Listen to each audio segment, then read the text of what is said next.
What's going on, kids? It is Dr. Remy LeBeau, and I'm coming at you once again from the X-Layer to provide you my very deep and insightful reaction to the latest episode of The Gifted.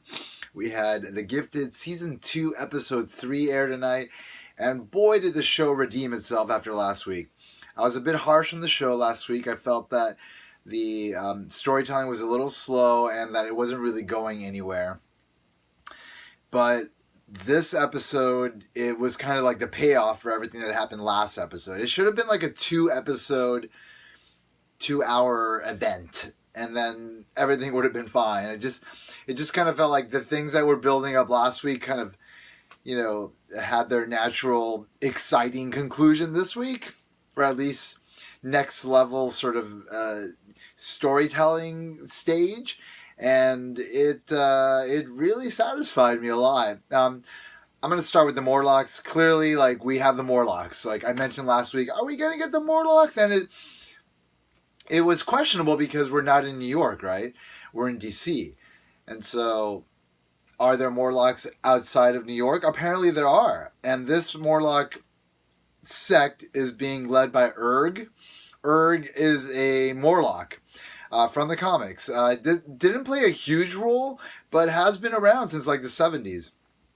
And so it's pretty cool that we're seeing him. I understand, again, the show is very much about diving deep into the X-Men world, but not giving us characters that are top tier. So, we didn't get Callisto, right? We got this guy, Urg. Still, we got the Morlocks. They're living in sewers, and they have a civilization underground, and all of them have overt mutant distinct features that clearly make them stand out. So there's a lot of elements to them that are legit to the canon of the Morlocks, but obviously Callisto can't be the leader because they have to save Callisto for the films, and I get that. Even though they did a terrible job of Callisto in Last Stand, oh boy, let's not talk about that.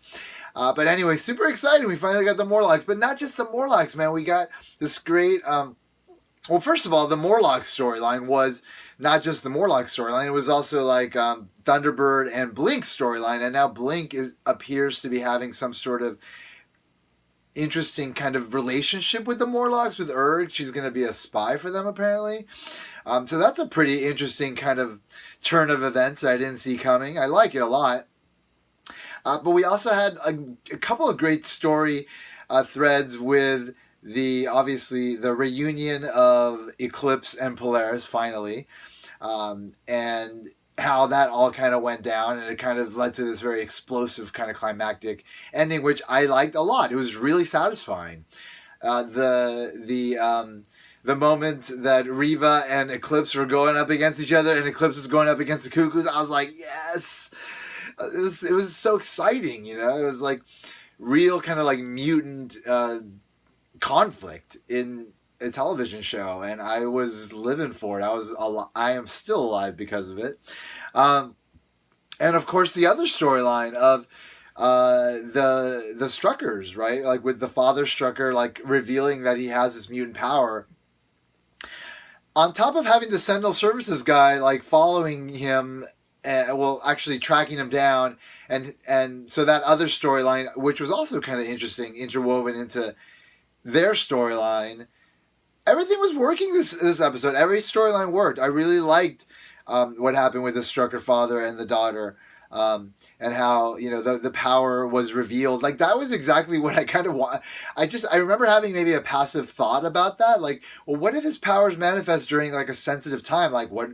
I don't think I thought specifically what if he was driving, but that is a sensitive time, right? If if everything he touches crumbles, and he's driving, then that's not going to lead to a good result, and clearly it did not. So I liked how that played out, but I also like how it wound up also being this really interesting, touching moment between a father and a daughter, and kind of highlighting the complexity of their relationship and how it's evolved. I mean, he was a lawyer that would prosecute mutants, and he told his daughter that he would protect her against mutants when her mutant power manifested. And she couldn't talk about it because of that. It's That's a powerful mutant moment. That's a powerful like personal mutant moment. But I really appreciated that. That was great. So that was great. The stuff with Eclipse and Polaris was fantastic in the Hellfire Club, in the Inner Circle, which they keep calling the Inner Circle. Now, going back to the 90s cartoon, they didn't call the Hellfire Club then either. They called it the Circle Club because they felt that the word Hellfire, it just evoked like kind of evil thoughts, right? Evil sort of ideas related to hell and the devil and things of this sort. And that's a bad thing for kids. But in the show, they're calling it the Inner Circle, which is a big part of the Hellfire Club. And the Hellfire Club has been mentioned as the name of the actual organization. But nonetheless, like the majority of the time, they do refer to it as the Inner Circle. And that is, I think, again, like them kind of skirting the Hellfire title, name, moniker. But it may not be for the same reasons. It may be because they're, again, trying to save that particular explicit element for the movies. Like they had the Hellfire Club in the 60s for X-Men First Class, right? So they're trying to save it. And again, in terms of them trying to save stuff and things eventually coming to the big screen, like clearly Disney's going to be the one that's going to be doing that. And so because anything that Fox is planning is not really going to play out, it kind of complicates the situation a little bit more.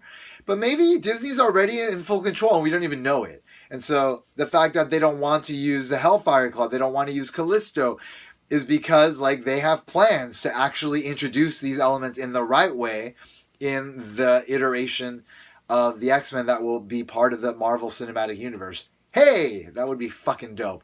And you know what? It's not like a crazy thought. It's a very possible thing that's going to happen likely in the next few years, which is really exciting. So I'm really excited about that. Anyway, the Inner Circle, like we had, again, Reva, we had the Cuckoos, we had them going after Eclipse, after the Dawn, this lovely granddaughter of Magneto, developed jaundice and needed like this heat treatment from her father. I love that. I love the idea of that. And I love that ultimately, like, it led to them bringing him in, for that very dramatic moment. Like, I'm glad they didn't stretch it out and, potentially put us into like a situation where we have to wait for like important moments. Like, no, that's an important moment. Let's have it early. Great. Eclipse shows up. He meets his baby. He's trying to convince Lorna that they should be together again. He's willing to join them. He's also being told that he can't be a part of it. Then he's being forced to leave, and he overcomes the power of the Cuckoos. I mean, that's some real fucking love. That's the power of love. If you remember that song from Back to the Future, Huey Lewis and the News, he was talking about that love, Eclipse's love for Lorna and his baby. That was some real powerful love, and he overcame the Cuckoos. And then there was a burning of a Cuckoo arm. What? And then there was the Reva versus Eclipse battle. Who will win? I don't know, but it was an exciting battle. Eclipse got his arm burned, unfortunately, and then finally he was forced to leave. Andy, I like the storyline that Andy is sort of in the center of right now. Like this sort of ambivalence with respect to his position. Like, is he going to completely embrace the Inner Circle? Because she did say, like, you're going to have to fight your friends. And part of his friends is his sister. And so that's going to be a sort of an interesting arc. I'm sure eventually he's going to turn against the Inner Circle. If he is forced to be in a position where he might have to hurt his sister, I think he's going to choose the Inner Circle. He's going to choose to turn against the Inner Circle, which is great. I look forward to seeing that. That's pretty much what happened this episode, right? Like the stuff with the father and daughter, and obviously the father now at the end is going to tell his wife finally about his mutant power and what's been going on. So that's going to be sort of an interesting series of events that'll follow that. Everything that's happening, I'm really excited about. Again, last episode, it was a lot about kind of setting up things that kind of paid off this episode, and so that's why I was kind of harsh on it, because it just kind of felt like I needed things to go somewhere, and this episode they did. And so this is exciting. Like what's happening is exciting. I also like what's happening with the Sentinel Services guy, because now he's kind of like this rogue agent, you know, like he's trying to do things on his own. Like, what is that going to lead to? Is this a storyline we really need in the show? Well, probably, but I don't know how we need it yet, because obviously we don't know what the writers are planning with him, but I'm sure it's good. Anyway, I'm excited. This is a good episode. I look forward to the next one. Bring on the mutant mayhem, baby. I will take it. Anyway, thanks for checking out my video. Thanks for checking out my channel. If you haven't already done so, click that button below the screen. That's the subscribe button. It'll help you keep up with my future videos. And as always, I want to remind you that if you haven't already, you better put an X in that box, ladies and gentlemen, because, hey, ain't nobody checking me. Take care, folks. Bye-bye.